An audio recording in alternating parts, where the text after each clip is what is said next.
Welcome back to the podcast. I'm your host, Brother Sean Brumfield, and today it's just me and Brother Jonathan Mitchell. How's it going, everybody? Oh man, how you doing today? I'm doing fantastic, actually. Really? Yeah, how about yourself? I'm doing pretty good, despite the cold, the ice, the And snow. the snow and everything in between. Yeah. The record low temperatures, the record high snowfall. Me getting called out for not being a regular listener of our podcast and Pod and Me. Yeah, you got shot at pretty heavy. It's okay. To be honest, I understand because I'm not a loyal listener to our own podcast. So I deserve shots for that. But sometimes it's really hard. So I try to keep up, but the worst one was when I was I couldn't listen to the episode with all the bone saw and all that stuff Oh, yeah. because I was re-cringing again because I saw the title of it and it had my name in the title. So according to everybody, anytime you say my name, I just lighten up in the world. So as soon as I seen my name on a title, I'm like, oh, I got to click it. And then I realized it was just the episode that made me cringe the entire episode. PTSD of all the blood and gore that me Brother Ryan was It was sharing. absolutely brutal. I don't think you understand how brutal that is. I hope people don't think I was acting it for dramatic effect. It legitimately was causing me to cringe.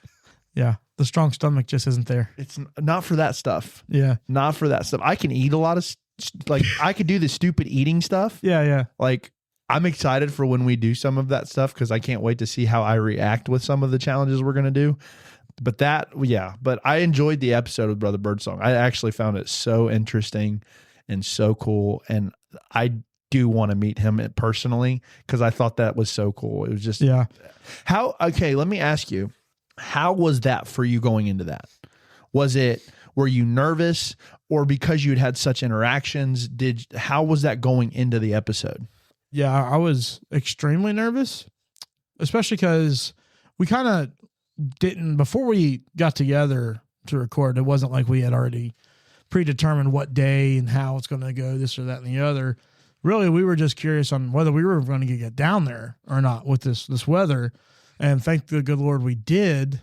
And when we got together, I think he's kind of like me. I'm a very go with the flow kind of guy. I don't necessarily, which is kind of weird for being the host of the podcast. I don't really have to like have the direction. So like, he was like, okay, what's a good time for you to get together? I was like, well, I was just so grateful to have him that I was kind of like, whatever does not inconvenience you, So I'm like, I whenever you want to do it. So we talked to him Tuesday morning and he said he was extremely excited to do it. And what was so cool is Brother Birdsong is he's down to earth. He's very humble, or according to them, it's humble. They don't pronounce the H in Oklahoma, I reckon. But he came looking for us. I didn't have to chase him down or anything like that. He come down immediately when service was over. We were all up around the front because they close altar calls normally. They're closing out, and he said, "How you want to do this?" And I was just kind of like, "You tell me. You're the professional here. So he was like, "Well," and so we got to talking, and I was like, "Yeah, I think you doing anything for lunch, this and that." And so he had some obligations, so we're trying to work on the obligations that he had. And so he was like, "Well, you just want to do it tonight? This is the first day of ministry conference. You guys just want to do it tonight at the service?" And I'm like, Yes, indeed. Get it out of the way. So we sat down and we recorded at I want to say it was 11:30, and it was just an awesome time, And he made you feel worth something, not like I don't know how much I felt worth. The sarcasm was very palpable, which is understandable. I'm just kidding. Yeah. Well, he really did want to meet you though. Oh, as far as I'm so excited I want to meet him. I plan on going to Ministers Conference. I think we're going to make it as one of our trips because usually I only get to do like 1 or 2 trips a year. And I think after next year, I get an extra week of vacation. Yeah. So I'm like trying to find it out for youth camp and taking my family on a vacation. So I'm trying to make sure I have enough time, but I got to make it out to Ministers Conference. And about the whole snow thing, because I was worried that even he wasn't going to get to make it because Oklahoma from certain parts got hammered. Oh, he did. So I was constant because obviously you and Brother Ryan were there and then my pastor was there, But I was worried for all of you because you were all you all are like my best friends. So I'm thinking, oh man, they're going to get on the Jellicoe Mountains. There's going to be an ice storm. And it's like, oh no. Yeah. So I was worried for my friends. But when you actually told me like, oh, the everybody's there and we're going for it, I was like so excited to get to listen because it is so, because like even what little I have listened to Pod and Me, we do have a lot of inspiration from them. And it's awesome. Somebody that, you know, that kind of paved the way for these kind of podcasts for us, and like seeing his perspective and seeing how he thought about what we do and how we do it. It's so cool. It was such a cool thing for you guys. I'm so excited that happened and stuff like that. It was just so cool. I'm excited that you guys actually got to go because I was worried that you didn't. I mean, we were still talking. You guys left what on Saturday? We left Monday morning, we left at 10. It's typically a 4.5 hour drive, and it took us about 6 or 7 hours to get there. And just to give you guys an idea, for us in Ohio, at least in my part, we hadn't had this much snow since the 70s. Yeah. It was like a blizzard of the 70s, and because we got like, I think it was like 14 to 15 inches. I know here in Middletown we got record of 16 inches. It was so weird. Because like I think it was Friday night. We were talking, we were doing some stuff, and we kept talking like, where's the snow? Yeah. Where's the snow? Where's it coming? And it was like 6, 7 o'clock, and it was like no snow. Yeah, nothing. And then all of a sudden you wake up on Saturday morning. It's like, oh, there's 7 inches on the ground. There it is. And it just didn't stop. So I'm glad you guys got to go. And that had to be such a cool experience. Unfortunately, Brother Carlos was there to ruin it, but you know. No, Brother Carlos, he just like was chowing down on pizza rolls. That honestly, I would have enjoyed that part for me. Me and him would have been sitting there just eating pizza rolls while you guys conducted the interview. What are those combinations? Oh, I got pepperoni. Yeah. Okay. So is it for you? What is the best pizza roll? I like combination. So I used to not be a fan of the combination, but I do like the combination. Pepperoni's my favorite. Cheese is bad, which shocks me. Yeah, no, I'm not. I don't know why the cheese one tastes so bad. But I'm not a straight cheese pizza guy either. I like cheese pizza though. So I like meatiness in on my. Oh, pizza. My favorite kind of pizza is meat lovers. There's not more. The more meat, the better. Does it have to be Tostino's, or can you eat like Great Value pizza rolls? I've never tried any other brand than Tostino. Okay, so I get the Great Value. What's cheaper? They're significantly cheaper. To be honest, with my grocery bill being what it is, I need to switch to that because I'm sure they taste just about the same. To be honest with you, I can't tell a difference. And like they're bigger. I feel like they're a bigger. They're probably about this long and more steroids. It's about 2 inches long and about an inch wide. More steroids. Yeah. More they're steroids. Pumping that thing, man. But so do you? Since we're going to be on the topic of pizza rolls now, do you put them in the oven, microwave, air fryer? How do you cook them? Air fryer. Air fryer. And I like them crispy. So do you spray them with like olive oil or something before you put them in? No. You got to try that if you want crispy. Okay. And then let me ask you. Then we can kind of, I don't know what we can go. We can keep going with this. Keep on going, food, dude. That's what we haven't had an episode like that in a while. So, are you a ranch with your pizza roll guy? I don't have to have ranch. I don't either, but have you? But I'm not against it. I like ranch on my pizza. So here, I've been trying to do more low carb stuff, which pizza rolls absolutely are not. But we've been getting cauliflower crust, and it's really not that terrible if you get it from like an actual pizza place. But we tried out a frozen cauliflower crust, and it still has a very strong cauliflower taste on it. But I found that if I put ranch on that, it's a lot more enjoyable. So, okay, I know you and Lissa do the homemade pizza stuff. What kind of do you do like traditional like pizza sauce, or do you do like a white sauce? Because I know technically you and me are in a competition right now. Us four are in a competition about losing weight. So we're all trying to lose weight because that's just it's something that we can do to help each other keep each other accountable. By us four, he means us and our wives. Yeah, but I'm struggling with it. I'm staying steady. I'm not losing, but and then that's neither here nor there. But. It's been really hard. coming back from ministers conference. Well, you went on Stuff like vacation. that. So that's the problem. So when I did something similar last year, and then I went on vacation and I fell off the wagon, Yeah, and then I could never get back on the wagon. it's very hard. So I knew, I was like, when you go on vacation, especially to ministers conference, a lot of times you go out to eat with people, You fellowship, yeah. which is really cool. So I know that's a hard thing to try and maintain when you go on vacation, but it does help when we're snowed in. You can't go Yeah. run to McDonald's or Taco Bell or whatever. Yeah, but as long as you're buying, you got to buy good food too. That's the hard part. My thing. Well, hold on. Let's go back to your pizza question before I Okay, start yeah, talking sorry. about that. Yeah, I'm more traditional pizza sauce kind of guy. I hate heavy sauce. I like a light sauce because here's my thing. So back home, there's a place called Cardo's Pizza, probably one of the best pizzas that ever known to man, in my opinion. And if you got it, so their toppings were like half inch to an inch thick, like crazy thick. But if you got regular sauce on that pizza, the toppings would slide off, come down, and then hit you in the chin. You get like 3rd-degree burns from how hot the cheese was. So, and I don't like dealing with heartburn either. So to cut that back, to kill 2 birds with 1 stone, I get the light sauce.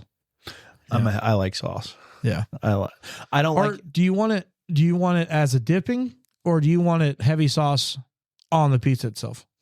That's a really good question. Depends on the crust. Yeah. So if I get stuffed crust, I want the sauce as a dipping thing, Yeah. but But how often are you getting stuffed crust? not often. Yeah. Not often. I think I'm more of a medium sauce on the pizza, but I like dipping things. I've Yeah. learned. I mean, hence with the ketchup on a coney dog discussion. I'm a sauce guy too. I mean, as I far like- as like dipping sauce, like condiments. yeah. I like sauces. I like definitely like for wings. Ranch is a wing is a conduit for me to eat ranch. Yeah. Pizza rolls when I'm not being lazy is a conduit for me to eat ranch. I guess I'm just a ranch guy. That's your sauce. I like ranch. Yeah. And then followed, I'd say ketchup is probably, but ketchup is such a staple for me. Like, I don't know. I think I would be 1A, 1B Yeah. with ketchup and I ranch. don't ketchup. I don't necessarily have to have ketchup, but like if I have a really good salty fry, I don't need no ketchup. But like if it's them old McDonald's fries, I'm going to totally put ketchup on it.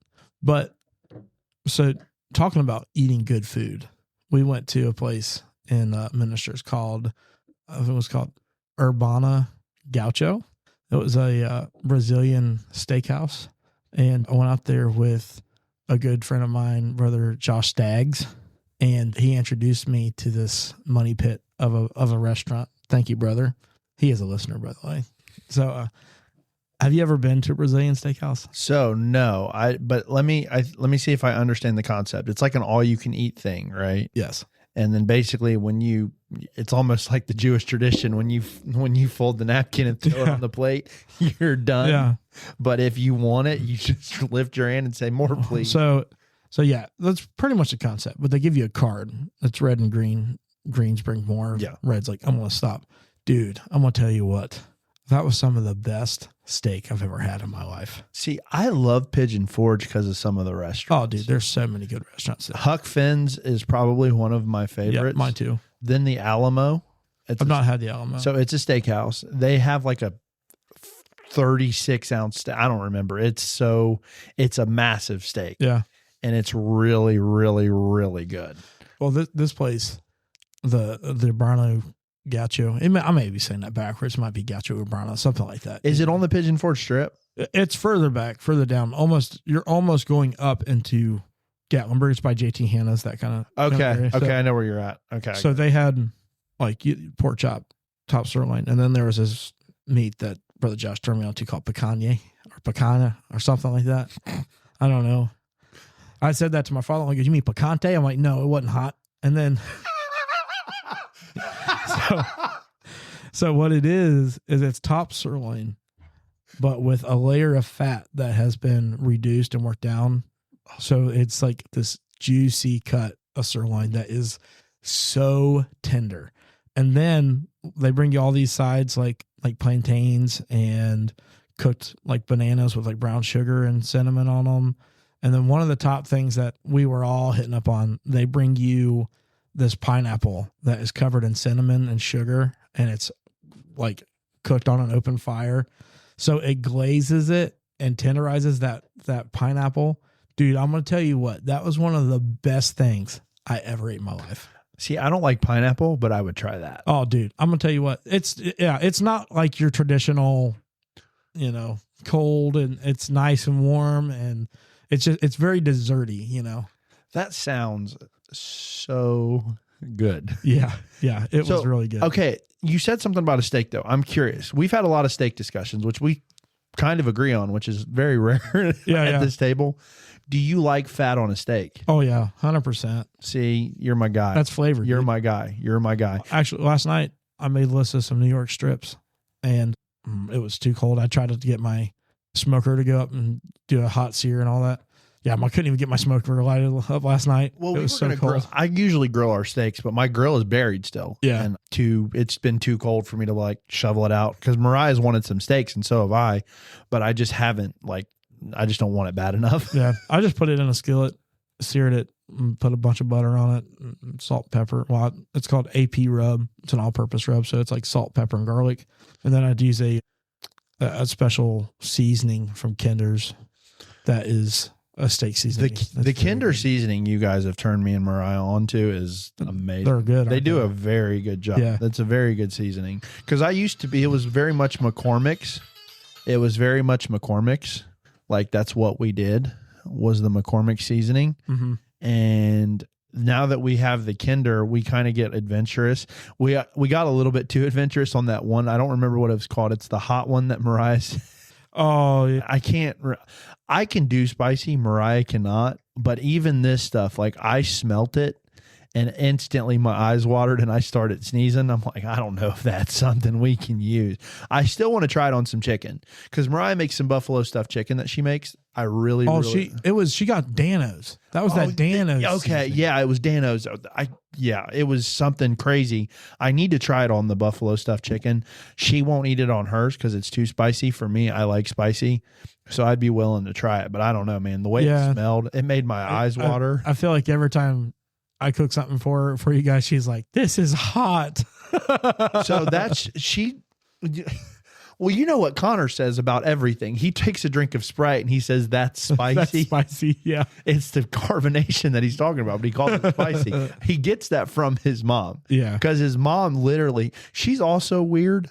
She likes her food like room temperature or cold. Oh, I don't like. No, I can't get behind that. Like, she'll make this awesome dinner. Like, she made beef and noodles the other day, and it's awesome, and it's so good, and it's so good hot. It's one of those like comfort, like eat it hot. And I seen her over there sitting at the table, and she's not eating it. I'm like, what's wrong? Like, why are you not eating this? And meanwhile, it's -2 degrees outside. Yeah. And she's like, it's too hot. I'm like, no, it's not. It's perfectly. She's like, no, it's too hot. I can't eat it. So she lets it sit there. Meanwhile, I'm on my second bowl before she starts eating her first. Because I don't do cold food. I don't like cold pizza. I don't like cold pizza. Well, for breakfast, I'll eat cold pizza. No. I like it cold. I still heat it up. Really? I don't like certain foods or whatever cold, but I prefer hot food. Yeah, I do too. Even like a cold cut sandwich, I'll throw it in the microwave for 30, 40 seconds. I can do a cold cut. I just like my stuff warm. And you're not a salad guy. I like salad. Oh, you do? I do. I thought you didn't like salad. I like salad. It's just, to be honest, it's cheese, croutons, bacon bits, and a ton of ranch. So with a little bit of lettuce. With a little bit of lettuce. So I'm going to die young. I think I've determined that. Yeah. But I'm going to go out with the bang. Big Mac's one. When they do an autopsy, I want them to smell the steak. Oh, that's gross. See? Yeah. There you go. Now you know how it feels. I see. So I can do the gory stuff.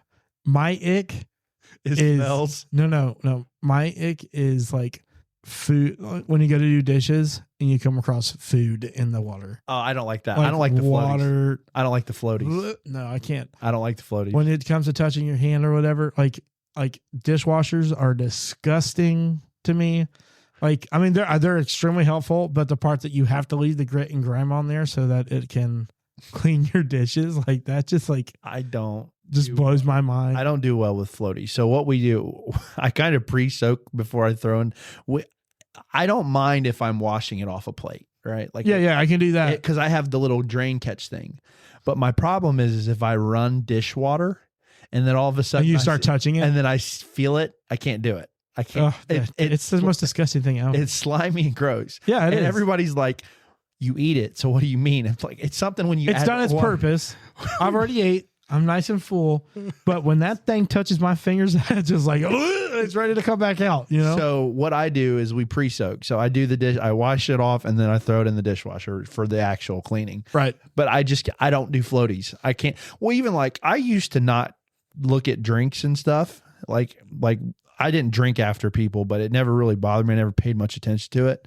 But ever since I had kids, Oh yeah. the backwash, it Yeah. kills me. No. If I see it, I'm done. I'm out. I don't want anything to do with it. I'm over it. I'm past it. I don't want it. I have a funny story. So my brother started working. He's a commercial electrician, right? Yeah. So those guys on those jobs chew, right?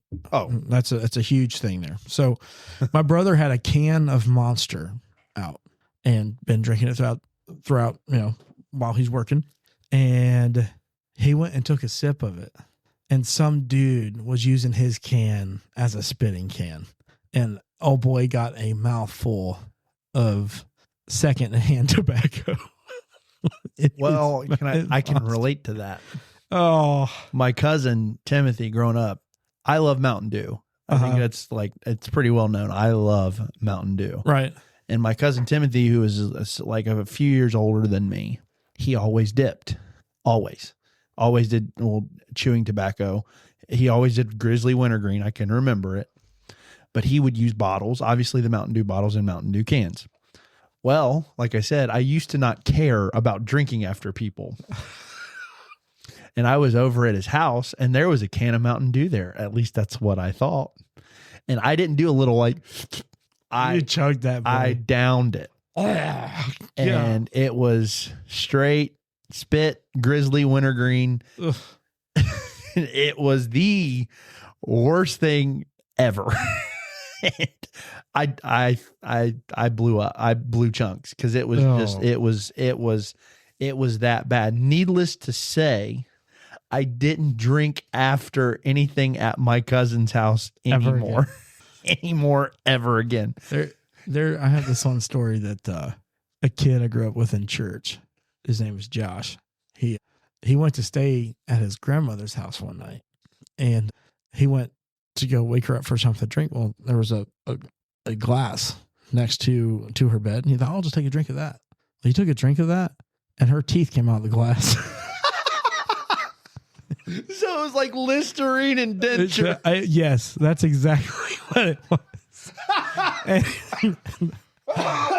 he said he was in the dark. He fell back. He made a ruckus of things. Oh my goodness. Yeah, but they said that she also was kind of a person that she just left her teeth anywhere, and said that you like get cozy on the couch and maybe your hands might drift into the cushion or something. He said he found a pair of dentures in the cushions. You ready for a funny denture story? Oh, yeah, let's go. Okay, so there was an old brother at my church that had dentures, and he was preaching. No, it's actually kind of cool, but also disturbing at the same time. So I wasn't called to preach it. I was actually a fairly new Christian when this happened. So this was before I was sitting up on the front or sitting on the platform. I was sitting back with my 3 friends at the time. There were 2 friends, and I was in the middle of them. Yeah. The other 2 on the outside of me were brothers. One was older and one was younger, but they were my friends. That's who I hung out with all the time. Okay. Well, he was preaching, and all of a sudden, in one fluid motion, takes his dentures out while he's going, sticks it in his shirt pocket, and just keeps on going. It was so smooth. I looked at, his name is Blake. He actually goes to Brother Miller's. I looked at Blake and said, did he just do what I think he did? And Blake said, yes. And I kid you not. So I'm in church. So this was a whisper. So nobody else could hear this, but his older brother, remember he's on the right side of me, looked at me deadpan and said, did he really just do what I think he did? And I said, Yep. Yeah, I think he did. And it was like, it was so funny because it was like a chain reaction. I asked Blake and then Kyle asked me. And he had just taken his teeth out. And this is the same guy that he didn't care to answer his cell phone in church. Oh, man. And he was deaf, but I'll never forget it. He's went on to be with the Lord. But he answered his phone one time and said, hello, as he's walking down the middle of church, center aisle. No, I'm not busy. I'm just in church. Give me a second. As he's walking. Oh, my goodness. This also is the same guy when a time change happened. He didn't change his clocks and came into church an hour late. And he came in and said, why didn't nobody tell me the time change? Wow. He's from a down home Kentucky, like very blunt, very, very, very blunt guy. But the denture thing, yeah, that was such a weird experience, was like when he took his teeth out of his mouth and put it in his shirt pocket in one fluid motion, never broke stride with what he was saying. It's like, That's impressive. I've seen some pretty crazy things in church, but so my grandpa had dentures and we'd be sitting at his house, as little kids, and he'd just be like looking at us out of nowhere. He just like, I don't know how he would do it, but he like put the dentures on the end of his teeth or on the end of his lips. Goodness gracious. Yeah, you take them out like this one. He'd take them out and it'd be kind of like, remember you take like Pringles and like flip them upside down, make like a duck bill? Yeah, he kind of would do that with his teeth. And just kind of like, and then he just smile at you and then like he go, and he like boom right back in. You're just kind of like, because my mammal had dentures too. It was like you see those football players with the mouth guard. Yeah. They'll have them horizontal going up the side of their cheek as they're chewing on them. It's the same thing. I always laughed at my mammal. I always knew in her teeth because her upper lip would sink in so bad. And she wouldn't realize her dentures weren't in, and she couldn't really talk without her dentures in. So she'd be talking and I'd be like, mammal, mammal, mammal, mammal. And she'd just be going and going and going. Mammal, you need to put your teeth in. I can't really understand what she's like, my teeth are in. I'm like, no, they ain't. No, they ain't. I promise. And she'd laugh. We'd always get tickled at that and stuff. But man, this is actually kind of one of the coolest things that's ever happened to me in church. And this is, I'm not an arrogant person. I don't ever misconstrue me as an arrogant person. I'm just not. But one time I was testifying. I got asked to testify at my home church, and I was unexpected, and I had gum in my mouth. Okay. And you've heard me preach. I get passionate. I'm very like, I'm going, Sean, may the Lord strike me down if I'm lying. Promise. You spit your gum out of somebody. No. I knew I was anointed because no, get this. I was going so hard, I shot my gum out, but I caught it with my left hand. It came and nobody knew. Nobody knew. I shot it out and like no one can see it on camera, but Sean can. I swooped my arm and it caught it midair. Oh, my word. And so it just looked like I had my fist going, but the whole time in my left hand, I'm going like, we got to get, just going and passion. And there was gum in my left. I have never done that before. I've never even heard of me doing that before. It was the coolest thing I've ever done in my life. It was so cool. But it was it's so funny, some of this stuff that can happen with your mouth. Yeah. Like us, we can't speak sometimes. Sometimes nobody in this podcast knows how to speak English. I used to speak really well. And my problem growing up was I would mumble. So I learned to overpronunciate to try to fix that. Overpronunciate? Yeah. Try to, But when I started hanging out with Brother Ryan Brown and his dad, they rubbed off on me. Wait, does Brother Randy suffer from the same thing Brother Ryan does? Brother Randy will make up words that nobody knows what he's talking about. See, I've never heard Brother Randy do that. Yeah. He seems so like... It's not technically like from me to you, like if we're talking at a table with him, but when he's preaching, sometimes he will say the craziest things. I've never heard it. And I've heard him preach several times. That's funny. Because Brother Ryan, it cracks me up because but we all roll with it. Like it. Yeah. Sometimes we make fun of it. We do. But It just cracks me. Sometimes some of the stuff that he says just cracks me up. Yeah. But the things that he does is just like catches me off guard. And I'm just kind of like, is that, can I have your dictionary so I know what's going on? Can you give me the Ryan Brown translation, please? Yeah. What words are you saying? Yeah. And the scary part is he's a very intelligent man. Absolutely. He's like super smart. Absolutely. And like he has all this knowledge, but when it comes to the oratory delivery, it's just not there for him. The English language is so hard. It's such a hard language. It is. They say for people that like learn See, that's what, because we're talking about him. learn the English as a second language, they say it's the hardest language for somebody to pick up. Yeah. Because there's so much different slang. And even in our version, so in the United Kingdom, it's all pretty standard old like English, Yeah, whatever. But if you come to America, depending on where you are from, Yeah. Part of the country is very different. your version of English is so different. I think it's so when you listen to standard English from Europe, it's like, wow, we sound stupid. How come we can't orate that way? Why can't we use that same kind of verbiage? And then, I mean, don't get me wrong. There are some redneck versions of the English over there. What time is it, Governor? Those guys that are like over the top, but for the most part, modern Europe is very put together. It seems I'm curious I know kind of what they think about like we do think of them as intelligent, like it's even but then they just smile and I'm okay because their teeth are so bad. But that's fair enough. I don't have the greatest teeth, so you're better than can't say you're better than your standard Englishman. I don't know what happened with that. I don't know why because I know they have dentistry and I know they're different. They don't put like fluoride or calcium in their water. Huh. Our water is treated with fluoride and other chemicals that we don't know about.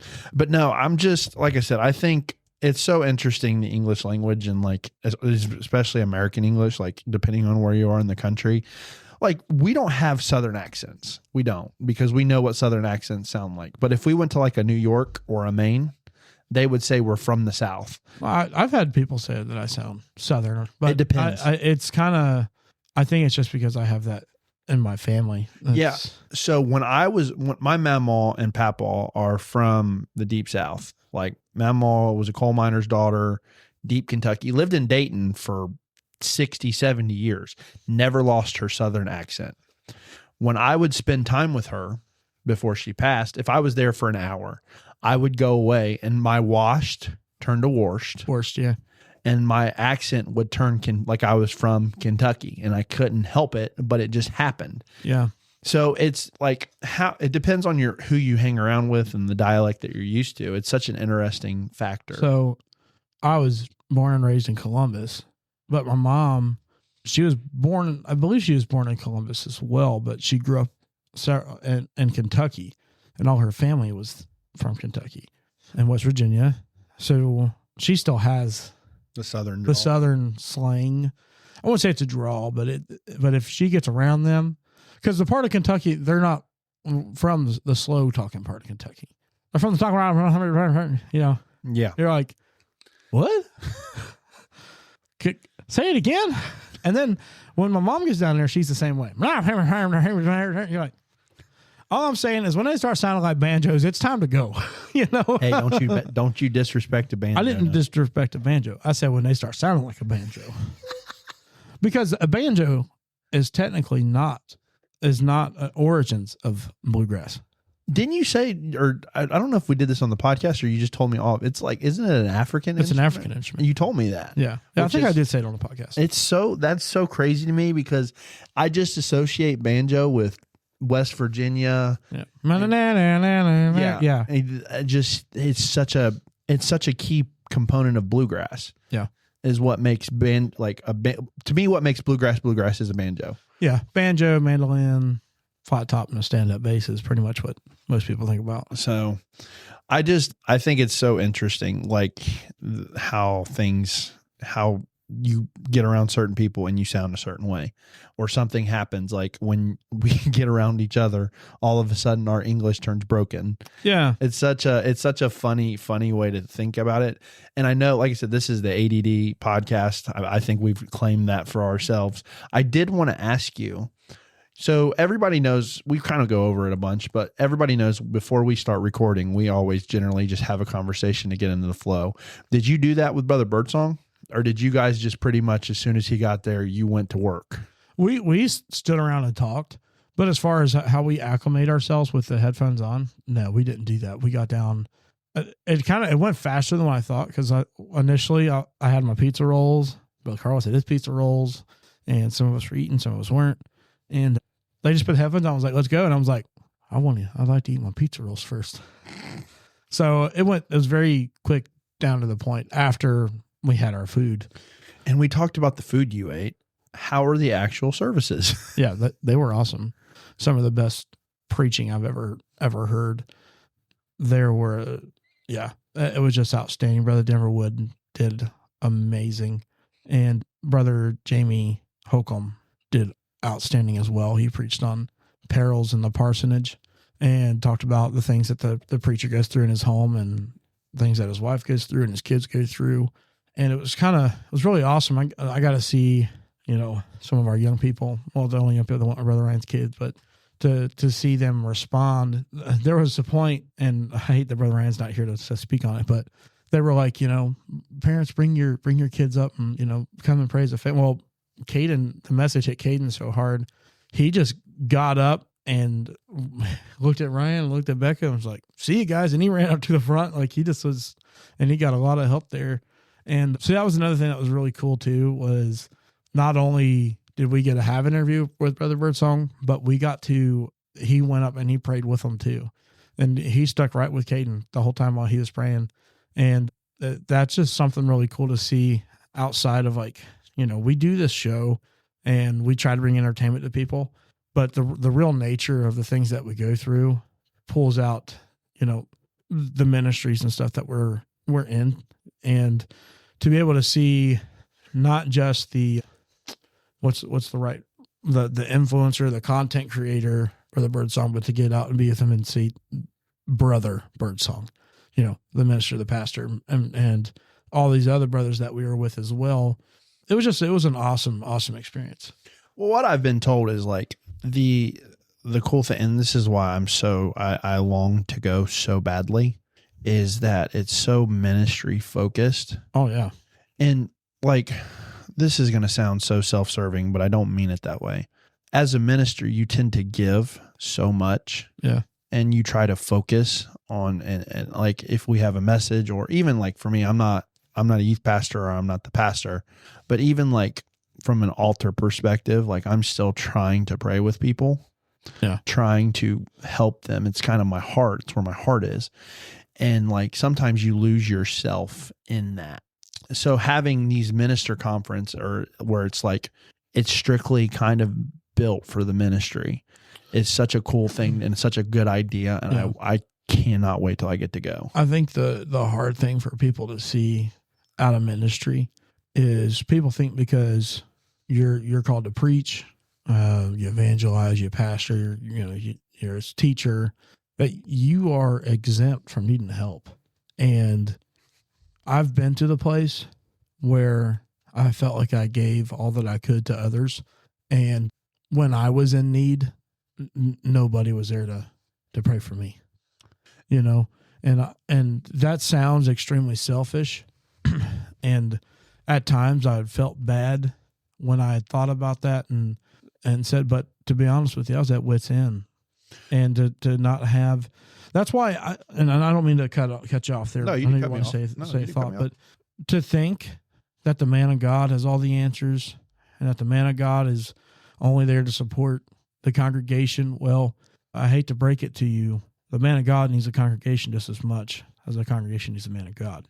And to say, well, the man of God doesn't need prayer, or he doesn't, who am I to pray with him? I'm going to tell you what, your prayer may be the very thing that helps your pastor, lay members, and young ministers even experienced ministers and seniors in the ministry, to where, we go through things, and I'm not saying it's right, and I'm not saying it's the way that it should be done, but the thought of confiding into some of your members is kind of hard, because you think, well, I'm going to give them, they're not going to think I'm going to lose my confidence.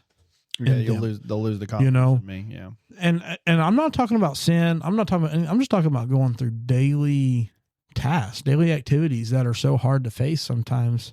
But, to be able to have that moment, to be able to pray with your brothers and sisters, and not just that, but to open up doorways for the ministers' conference, as far as, meeting people who could potentially be confidants in the future for you.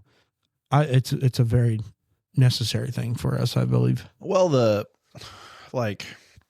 just to confirm, I've been there too, where I was at the altar praying, and I'm like, I really hope somebody comes and lays their arms around me and prays with me.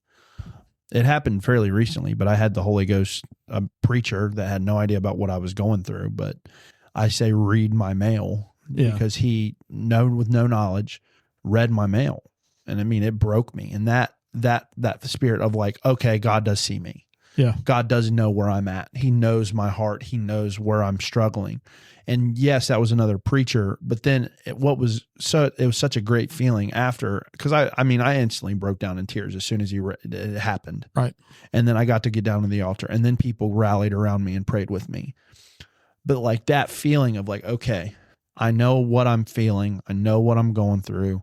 And now I know, even though I knew God knows, but that's the thing, is like, I'm not exempt from doubt. I'm not exempt from going through things. I'm not exempt from fear.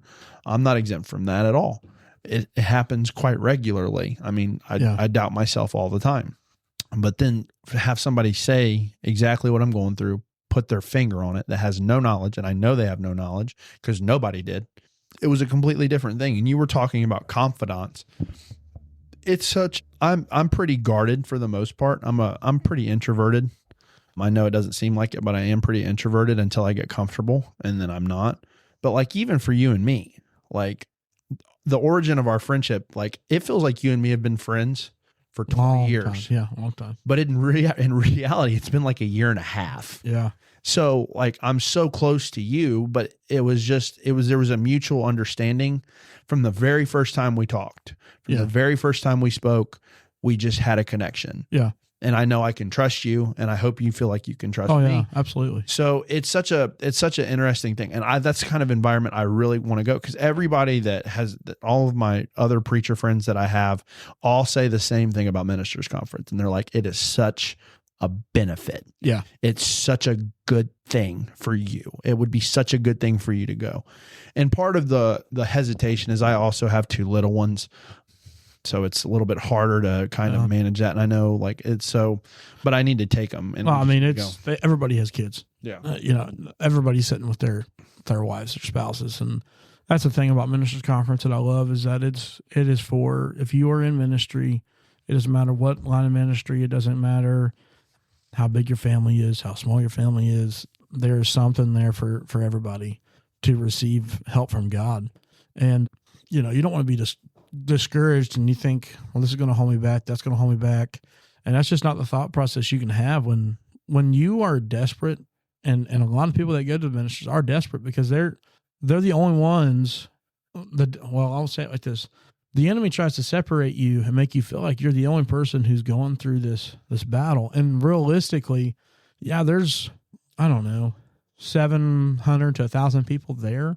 But when you put 1,000 people scattered across the U.S. and the world, that's very, very, it's still a small number compared to the 13 billion people in the world, I think. I don't know what it's the number. I mean, astronomical. That's just, the million is unfathomable to me, let alone you get into billions. But like, that just is the part that we have to understand, is that we are such a small part to God's plan that who are we to think that our problem is too big for God? Yeah, exactly. And that's the hard part, is saying, being able to separate yourself and saying, and not being under the mindset of God's got bigger things to do. He's got this one he needs to help. He's got that one he needs to help. But that really, if you're in, doing what God wants you to do, he's going to work in a manner that's going to work for his will.